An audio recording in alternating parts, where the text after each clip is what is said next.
กองกบมาเตรียมโจลกองยุบจนขมายกระห้องบันปลอปงมอนจำนวนปีกรอบขนมกบมาเนี้ยสำหรับอาหารมวยเปลดำใบเลือกตักจัดกบมาทางอ่อนนูขมายกระห้องแต่งแต่ยกจัดตกดะจมพูกองกบมาได้เตรียมคลูนโจลกองยุบจนนั่งแต่งแต่ปลออาหารสำหรับบอมปอนกำลังเตรียมเถื่อการเงียจูนอ่องแกนี่บัตามการรีบรอบระบอบไงเงียมอายุ36 ឆ្នាំเกิดในឆ្នាំ2001รู้ในภูมิลำนักคุมอุดมโซริยาสตรกตรามเกาะแคตตะแก้วในឆ្នាំ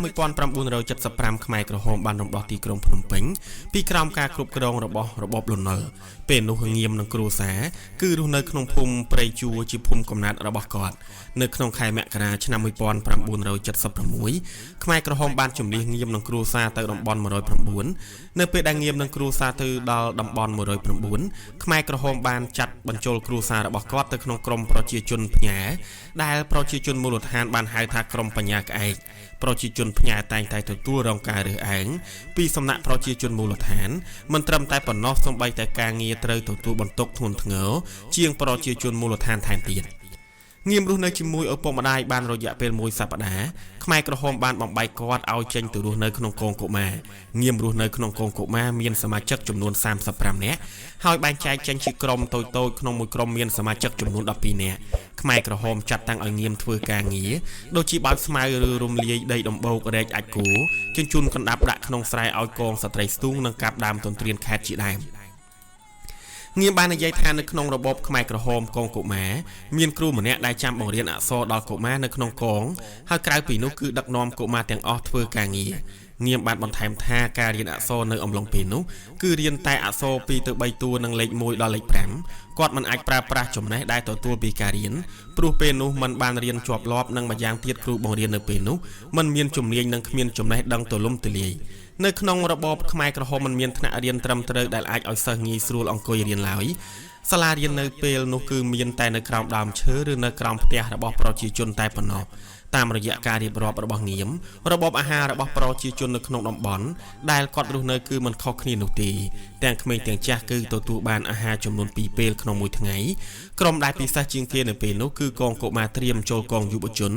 កងនេះគឺទទួលបានការលើកទឹកចិត្តខ្លាំងពីសំណាក់ខ្មែរក្រហមដោយការផ្ដល់អាហារបន្ថែមងៀមបាននិយាយថាកងកុមារត្រៀមចូលកងយុវជនពេលដល់ម៉ោងបរិភោគអាហារអង្គការតែងតែផ្ដល់នៅពងមាន់ម្នាក់ចំនួន2គ្រាប់បន្ថែមដើម្បីជាការលើកទឹកចិត្តនិងជាថ្នាក់ឲ្យកុមារទាំងអស់នោះគិតថា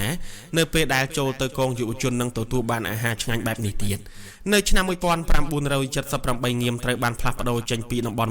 109ទៅនៅឃុំពពែលគាត់បានបញ្ជាក់ថាពេលដែលគាត់ប្ដូរទៅឃុំពពែល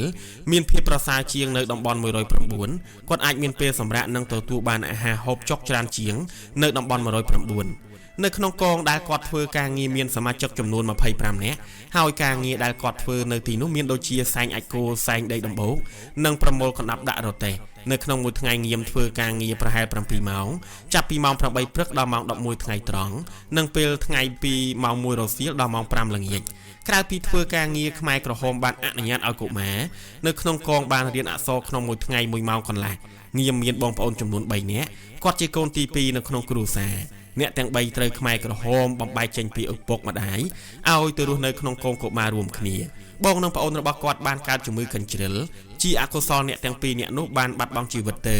ខ្មែរក្រហមមិនមានថ្នាំផ្ដល់ឲ្យអ្នកជំងឺសម្រាប់ព្យាបាលឡើយពេលដែលបងនិងប្អូនរបស់គាត់ឈឺម្ដាយគាត់មិនទទួលបានព័ត៌មានឡើយរហូតដល់អ្នកទាំង2នោះស្លាប់ទើបម្ដាយបានទទួលដំណឹងនិងទៅទទួលសាកសពរបស់កូនងៀមបាននិយាយថាគាត់មិនស្គាល់ថានរណាជាមេដឹកនាំធំនៃរបបខ្មែរក្រហមនោះទេសូម្បីតែឈ្មោះរបស់ប៉ុលពតក៏គាត់មិនដែលឮដែរនៅពេលនោះគាត់ស្គាល់ត្រឹមតែអ្នកដឹកនាំរបស់ភូមិភាគគឺឈិតជឿនដាក់ហៅតមកដែលប្រជាជននៅតំបន់នោះនិយមហៅថាតា15ងៀមបានបន្តទៀតថាឈិតជឿននៅពេលដែលចុះទៅការដ្ឋានគឺមានអត្តចរិតធម្មតាមិនមានបញ្ចេញអត្តចរិតកាចដាក់មនុស្សក្រោមបង្គាប់ឡើយនៅឆ្នាំ1979របបខ្មែរក្រហមបានដួលរលំក្រោមការវាយរំដោះរបស់កងទ័ពរណសិរ្សសាមគ្គីសង្គ្រោះជាតិកម្ពុជាសហការជាមួយកងទ័ពស្ម័គ្រចិត្តវៀតណាមបន្ទាប់ពីរបបនោះដួលរលំស្ថានភាពគ្រួសាររបស់ងៀមជួបប្រទះទុក្ខលំបាកខ្លាំងព្រោះគាត់មិនមានទ្រព្យសម្បត្តិជាប់ខ្លួនដើម្បីសំបីតែសម្ភារៈផ្ទះបាយ គាត់បានចែករំលែកបន្ថែមថាគាត់រស់នៅក្នុងរបបខ្មែរក្រហមគឺរស់នៅក្នុងរបបមួយដែលគ្មានសិទ្ធិសេរីភាពគ្មានការរាប់អានគ្មានសម្ភារៈប្រើប្រាស់គ្រប់គ្រាន់គ្មានការគោរពប្រតិបត្តិសាសនាគ្មានសាលារៀនខ្វះខាតអាហារហូបចុកខ្វះខាតការព្យាបាលជំងឺ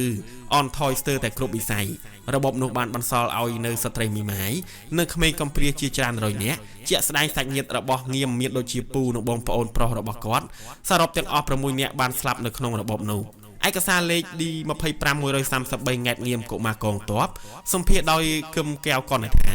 នៅថ្ងៃទី11ខែមិថុនាឆ្នាំ2001បណ្ណាសារមជ្ឈមណ្ឌលឯកសារកម្ពុជា